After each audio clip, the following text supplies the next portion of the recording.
फ़खर जमान जो कि पाकिस्तान टीम का हिस्सा भी हैं, वाइट बॉल क्रिकेट खेलते हैं, उनका भी एक पोस्ट सामने आया जिसमें उन्होंने कहा है कि विराट कोहली का फॉर्म 3 साल तक के लिए ख़राब था लेकिन उनको ड्रॉप नहीं किया गया, इसलिए बड़ी तशवीश है जो बाबर आजम को ड्रॉप करने की बात हो रही है क्योंकि इससे बड़ा एक मनफी मैसेज जो दूसरे खिलाड़ियों में जाएगा। कुछ ऐसा स्टेटमेंट भी नहीं देना चाहिए, फ़खर ने जज्बात होकर दे दिया, लेकिन ऐसा क्रिकेटर्स के ऊपर लाइफ में टाइम आता है। तब्दीली अच्छी चीज़ होती है जब आपको कोई जीत नहीं मिल रही। लास्ट 6 मैचेस हम टेस्ट मैचेस होम पे हार चुके हैं और होम पे हारना थोड़ा सा एशियन टीम के लिए बुरा समझा जाता है, मायूब तो नहीं लेकिन बुरा समझा जाता है। शायद जब बांग्लादेश से हम हारे थे उस वक्त भी चेंज करनी चाहिए। एक ना सिर्फ अफसोसनाक खबर है बल्कि ये मेरी हद तक मुझे ये लगता है कि ये इस चीज़ की अक्कासी करता है कि पीसीबी जो है वो बिल्कुल अगेंस्ट द कॉर्नर है और अगेंस्ट द वॉल है और उनको इस वक्त समझ नहीं आ रही कि अवाम को अपीज करें, बोर्ड क्या करे, हम प्लेयर्स के साथ कैसे डीलिंग करें। जमान जिनका टेस्ट क्रिकेट से फिलहाल कुछ लेना देना नहीं है, पाकिस्तान की अगर टेस्ट क्रिकेट पर आप नजर डालें कुछ लेना देना नहीं है फखर जमान का। फखर जमान निकल कर आते हैं और विराट कोहली की उनका बयान चल रहा है भाई शहर सुर्खियों में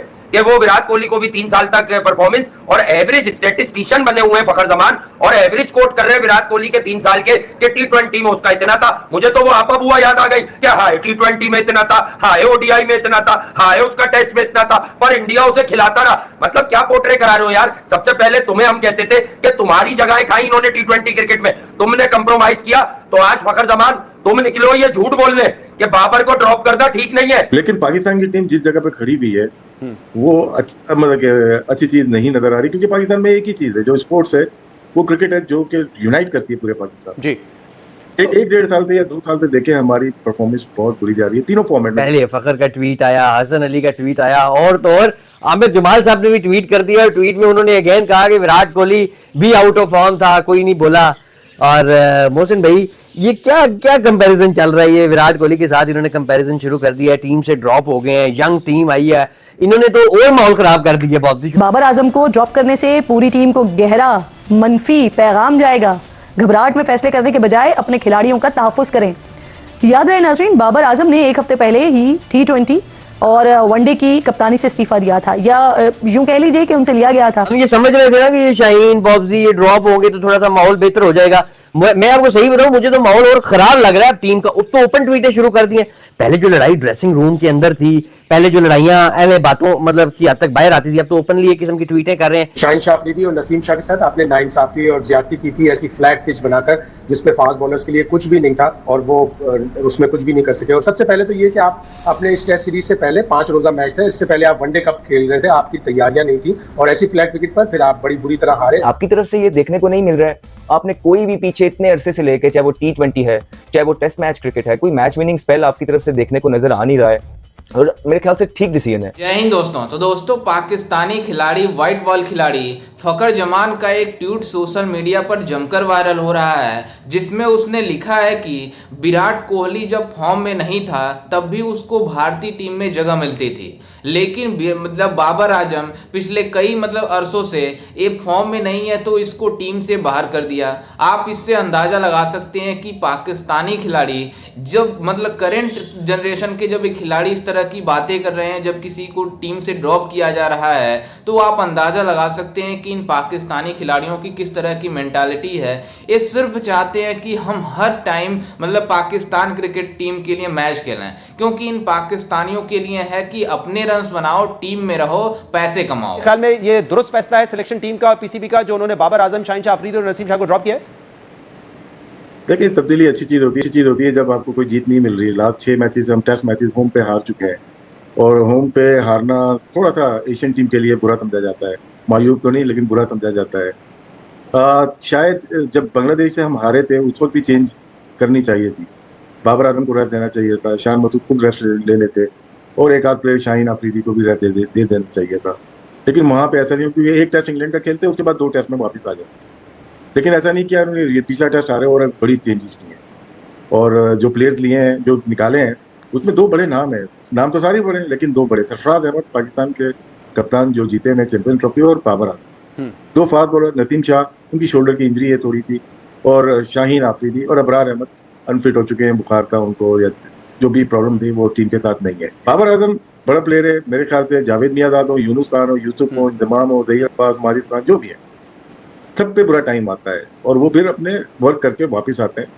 तो बाबर को मायूस नहीं होना चाहिए और कुछ ऐसा स्टेटमेंट भी नहीं देना चाहिए फखर ने जज्बात होके दे दिया, लेकिन ऐसा क्रिकेटर्स के ऊपर लाइफ में टाइम आता है। बड़े बड़े प्लेयर प्री फॉर्म में होते हैं, चाहे वो तेंदुलकर हो, रिकी पॉन्टिंग हो, एबी डिविलियर्स हो। एक ना सिर्फ अफसोसनाक खबर है बल्कि ये मेरी हद तक मुझे ये लगता है कि ये इस चीज़ की कासी करते हैं कि पीसीबी जो है वो बिल्कुल अगेंस्ट द कॉर्नर है और अगेंस्ट द वॉल है, और उनको इस वक्त समझ नहीं आ रही कि अवाम को अपीज करें, बोर्ड क्या करे, हम प्लेयर्स के साथ कैसे डीलिंग करें।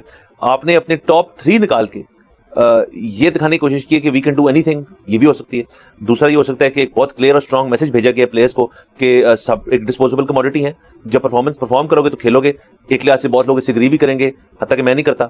और साथ साथ ये सर कि फ्यूचर ऑफ पाकिस्तानी क्रिकेट जो है उसका फिर क्या जवाब है, उसको फिर हमने किस नजरिए से देखना है, किस लेंस से हमने मुआयना करना है, जब हमारे टॉप प्लेयर्स जो कि हमें लगता था सेफ गार्डेड है, हमेशा ही हमारा ऐसा रहा है कि वो भी उनकी जो है बारी पकी नहीं। सर मैं वैसे आपस की बात है कि इस डिसीजन के बहुत ज़्यादा खिलाफ नहीं हूँ, मुझे तो ये डिसीजन पसंद आया। अच्छा, मैं अब अपनी वजह भी पेश कर देता हूँ। मतलब मुझे मसला ये नहीं है कि मैं कोई बाबर को या बाकी दोनों को कोई कमतर प्लेयर नहीं समझता। मेरे ख्याल में ये बेस्ट ऑफ द बेस्ट हैं दुनिया में। लेकिन देखिए, जहाँ तक ये बात है ना कि जी इनको आपने निकाल दिया है, ठीक है, तो इनकी जगह जो आएंगे वो कोई ऑस्ट्रेलिया से या अजरबैजान से तो नहीं आएंगे, वो भी पाकिस्तानी है, उनको मौका मिल जाएगा। आप बाबर आजम को ड्रॉप करने से पूरी टीम को गहरा मनफी पैगाम जाएगा। घबराहट में फैसले करने के बजाय अपने खिलाड़ियों का तहफ़्फ़ुज़ करें।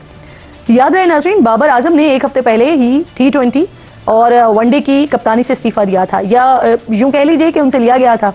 दूसरी तरफ इन 4 खिलाड़ियों की जगह wicket keeper Haseeb, left arm off spinner Mehran Mumtaz, batsman Kamran Ghulam, fast bowler Mohammad Ali और ऑफ स्पिनर साजिद खान को टीम में शामिल किया गया। जबकि स्पिनर्स नौमान अली और जाहिद महमूद, जो पहले टेस्ट के स्क्वाड से रिलीज कर दिए गए थे, इनको भी दूसरे टेस्ट के लिए 16 रुकनी स्क्वाड में जगह मिली है।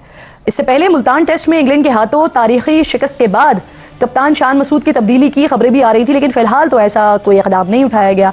अलबत्ता उड़ती उड़ती बातें सुनने में आ रही हैं कि इस सीरीज़ के बाद टीम में काफ़ी तब्दीलियां होने जा रही हैं। आज सुबह chairman Pakistan cricket board Mohsin Naqvi की ज़ेर सदारत पीसीबी का अहम इजलास हुआ है, जिसमें कौमी टीम की हालिया कारकर्दगी का जायजा लिया गया है। शाहीन शाह अफरीदी और नसीम शाह के साथ आपने नाइंसाफी और ज्यादती की थी, ऐसी फ्लैट पिच बनाकर जिसपे फास्ट बॉलर्स के लिए कुछ भी नहीं था और वो उसमें कुछ भी नहीं कर सके। और सबसे पहले तो ये कि आप अपने इस टेस्ट सीरीज से पहले 5 रोजा मैच था, इससे पहले आप वनडे कप खेल रहे थे, आपकी तैयारियां नहीं थी और ऐसी फ्लैट विकेट पर फिर आप बड़ी बुरी तरह हारे। पहली इनिंग्स में दोनों टीमों ने मिलाकर 1379 रन बनाए, लेकिन फिर पाकिस्तान की टीम प्रेशर में आई और जो सेकंड इनिंग में पिछले 5 टेस्ट मैचों में हुआ था वही छठे टेस्ट मैच में भी हुआ। तो ये नी जर्क रिएक्शन है, अगर इसका सीरीज का इंतजार कर लेते, लेकिन उन्होंने ये सोचा कि अब नए कॉम्बिनेशन के साथ ट्राई करते हैं। वही पिच होगी जिसपे 1379 रन बने थे पहले 4 दिन में, उस रोल करके उसी को पानी देके पिच बनाया। कोशिश ये होगी कि इस पे स्पिनर ज्यादा काम आए और इसीलिए पाकिस्तान ने 3 स्पिनर्स अपने 16 रुकनी स्क्वाड में शामिल किए। ये तो पहले सोचने की बात ही नहीं है। शायद से मेरा बड़ा एक खेल के बारे में बड़ा बेसिक नॉलेज है, लेकिन आप एक टीम को अपने मुल्क में इनवाइट कर रहे हैं। अक्सर ममालिक के अंदर जो बोर्ड्स हैं वो हेल्पफुल पिचेस बनाते हैं, अपनी टीम को देके पिचेस बनाते हैं। भारत ने तो उसकी बड़ी इसके बेसिस पे पूरी क्रिकेट जो है अपनी उसको कायम रखा हुआ है। जैसा कि आपने वीडियो में देखा कि किस तरह से पाकिस्तानी मीडिया फखर जमान को काफी ज्यादा ट्रोल कर रही है, जिस तरह से उसने एक्स पर अपनी ट्वीट लिखी है। दरअसल आपको बता दें कि बाबर आजम की जिस तरह से फॉर्म चल रही है उसको कल मतलब इंग्लैंड सीरीज से पूरी तरीके से बाहर कर दिया गया, जिसके बाद से पाकिस्तानी मतलब खिलाड़ी बौखला गए हैं जो बाबर आजम को सपोर्ट करते हैं। दरअसल आपको बता दें कि वो सिर्फ बाबर आजम के बारे में बातें कर रहा है, क्योंकि मतलब जो टेस्ट टीम से ड्रॉप किया गया है उसमें पाकिस्तानी 3-4 खिलाड़ी हैं, मतलब शाहीन शाह अफरीदी हैं, नसीम शाह हैं, बाबर आजम हैं और कुछ ऐसे खिलाड़ी हैं जिन्हें टीम से निकाल दिया गया है। लेकिन ये फखर जमान सिर्फ बातें कर रहा है बाबर आजम के बारे में कि बाबर आजम को टीम में होना चाहिए, क्योंकि बाबर आजम से उसकी अच्छी दोस्ती है और इसलिए वो चाहते हैं कि टीम में बाबर आजम बना रहे। लेकिन आपको बता दें कि उसने ये आरोप लगाया है कि विराट कोहली का जब फॉर्म में नहीं थे उस समय जब उनका मतलब दौर खराब चल रहा था उस समय भी भारतीय टीम उन्हें निकालती नहीं थी, जबकि उन्हें टीम में शामिल रखती थी। लेकिन आपको बता दें कि विराट कोहली जिस तरह का खिलाड़ी है उसको निकालने के लिए कम से कम 10 बार सोचना पड़ता है। विराट कोहली जब उसका लगता है कि फॉर्म सही नहीं है तो खुद बैठ जाते हैं, ये नहीं होता है कि उनको निकालना पड़ता है। जबकि पाकिस्तानी खिलाड़ी जितने भी हैं वो चाहते हैं कि हम टीम में हमेशा बने रहें, चाहे प्रदर्शन करें चाहे ना करें। इस वजह से पीसीबी बाबर आजम से काफ़ी ज़्यादा तंग आ गई थी और बाबर आजम ही नहीं, नसीम शाह, शाहीन शाह अफरीदी, इन तीनों को पूरी तरीके से पाकिस्तान टीम से मतलब रेड बॉल टीम से बाहर निकाल दिया। जिस तरह से इन लोगों ने प्रदर्शन दिखाया है पिछले पिछले कई मैचों से। अभी रिसेंट में बांग्लादेश से इतनी बुरी तरीके से हारे थे, और मतलब अभी रिसेंट में परसों खत्म हुआ जो मतलब इंग्लैंड की सीरीज, मतलब टीम मतलब पहला मैच, उसमें इतनी बुरी प्रदर्शन दिखाया कि इन पाकिस्तानी खिलाड़ियों को जो बाबर आजम, नसीम साइंस अफरीदी हैं, इन सबको लात मारकर बाहर कर दिया गया। खैर, इस पर आपकी क्या राय है, हमें अपनी राय कमेंट में जरूर दीजिएगा और साथ ही हमारे चैनल को भी सब्सक्राइब जरूर कीजिएगा। मिलते हैं किसी अन्य वीडियो में, तब तक के लिए जय हिंद, वंदे मातरम।